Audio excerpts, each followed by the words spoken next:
Welcome back to the news at 10. Well, the president has officially received the former governor of Kano State, Ibrahim Shekarau, alongside thousands of his supporters who recently defected to the People's Democratic Party from the All Progressive Congress.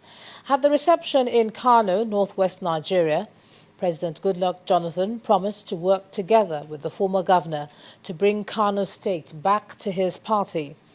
On his part, Mr. Shekarau pledged his commitment to work with the ideology of the PDP so long as he remains in active politics. In January, Mr. Shekarau announced his resolve to join the ruling PDP after his former party, the All Progressive Congress, failed to resolve the leadership crisis within the party in the state. Well, from Kano, the president flew straight to Ibadan, the Oyo State capital, to felicitate with the traditional ruler of Ibadan, Oba Samuel Odulano, on his 100-year birthday.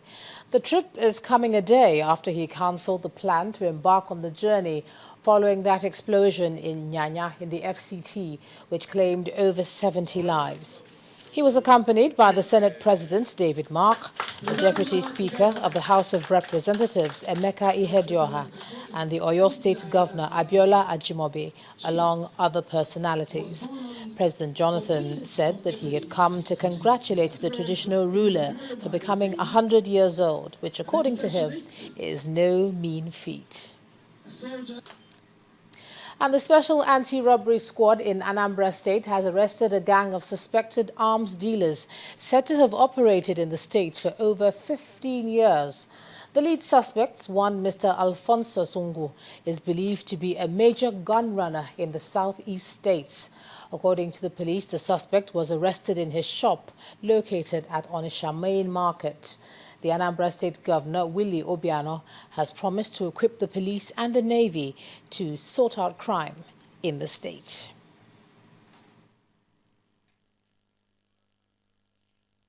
We have successfully driven all the criminals off Onitsha and the environment, and we are continuing. We are going over their command and control activities, people that supply them logistics, people that supplying them arms and what have you. We are going after the routes through which these arms enter Anambra. As some of you already are aware, I'm going to fix all the naval vessels that are not in operation as we speak and buy them one more gunboat to enable them parade and supervise properly our waterways, because I heard that most of these hulls that we just made are done through the River Niger and not across the bridge. So we're going to look at all those stuff. The assurance I have from the Anambra is that they should go home and sleep very well.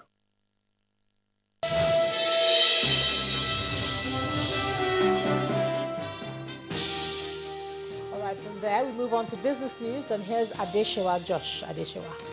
Well, thanks a lot. In business news tonight, the National Bureau of Statistics says consumer price inflation edged up in March to 7.8% from 7.7% in February, owing to rise in food prices. According to the Statistics Office, food price inflation inched up to 9.3% from 9.2% the previous month.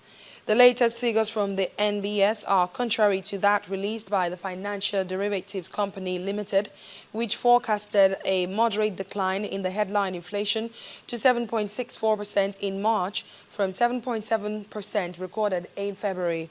The central bank is officially targeting a consumer inflation rate of 6 to 9% this year and has a longer-term goal of reducing inflation to around 5% by the end of 2015.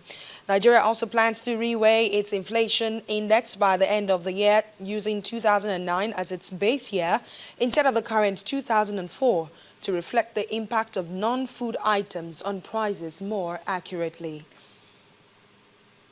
The dual listing of Seplat Petroleum Development Company PLC in the Nigerian Stock Exchange and the London Stock Exchange has finally been concluded. The event was held at the Nigerian Stock Exchange, where the Minister of Petroleum Resources, Minister of Industry, Trade and Investment, and the Chairman of Seplat Petroleum PLC addressed investors. Seplat Petroleum Development Company plc is an offshoot of the investment of Shell Nigeria Development Limited. The indigenous oil exploration company embarked on the dual initial public offer in the Nigerian Stock Exchange and the London Stock Exchange simultaneously.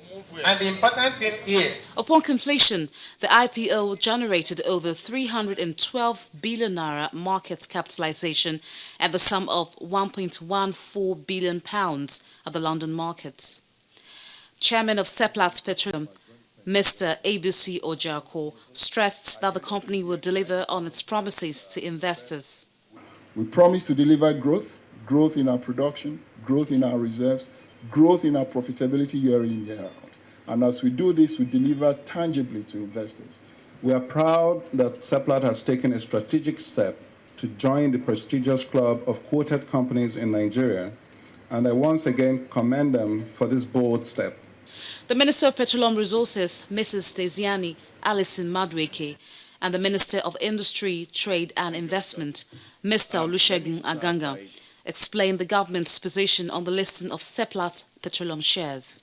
It is clear that the listing on the main board of the London Stock Exchange of the ordinary shares of a Nigerian company for the first time is not only the first ever, it is also the boldest testament of the evolving success of this government's policy on indigenous participation in the oil and gas sector. This is again a testament of government policy working across all sectors, just oil and gas, investment. I mean, they will tell you the incentives they got also to invest in this sector. Seplat Petroleum listed on the Nigerian Stock Exchange at 576 naira per share. At the close of trades, the price had moved to 608 naira. The unconditional trading price at the London stock market was 210 pence. An international safety and training services company, Tolman Allied Services Company Limited, has launched a deep water simulation theatre in Port Harcourt, Rivers State capital. Now, the equipment is designed to arm professionals with survival tactics in the face of their harsh operating environment.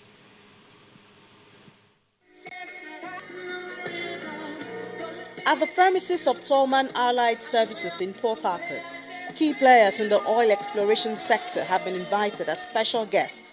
While some are seated, others have the rare opportunity to witness the workings of the company, especially its latest invention, which is deep water simulation theatre. The theatre serves as a training ground for engineers and other technical personnel who daily face harsh and hostile weather in the deep sea while doing their work. It recreates situations such as ditched helicopters and how they can survive it. But we have gone ahead to understand why companies that were drilling on land, drilling in the swamp, and all of a sudden they are selling off these assets and they are going deep offshore. It's no longer going to be in the same terrain anymore. So we took the lead to address training needs that will suit the new environment. The meeting also gives the opportunity for a tour of the company and enlightenment on the other services it offers. And this to the guests is impressive and what local content in the oil and gas sector should be. Some companies can want to bring people for training here. It's so beautiful. It's a major milestone because it demystifies the process and it allows more people to be technically certified and benchmarked in this industry, and therefore the industry is able to build roots, right, for sustainability, particularly in a post-PIB era. We are satisfied with the quality of the investment, and we believe that this will go a long way into domesticating what otherwise would be funds that are frittered abroad. Tolman also provides professionals and technical personnel to clients in the oil and gas industry.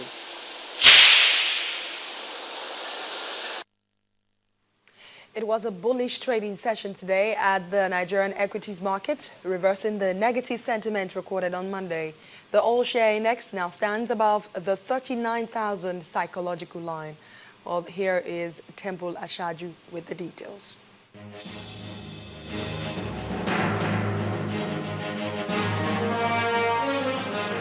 Hello and welcome to the Stock Market Reports. Reversing the negative sentiment recorded on Monday at the Nigerian equities markets, the oil share index climbed by 0.59% to end this session above the 39,000 psychological line.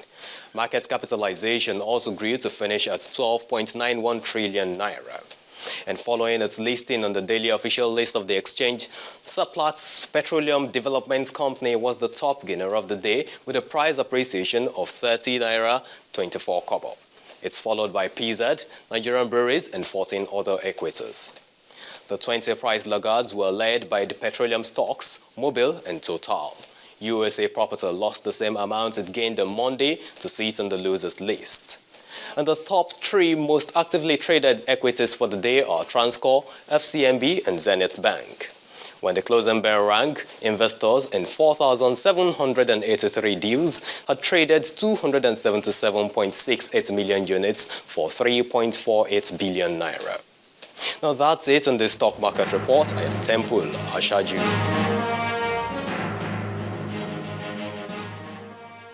Thanks, Temple. And that's business news this hour. The news at 10 continues in a moment.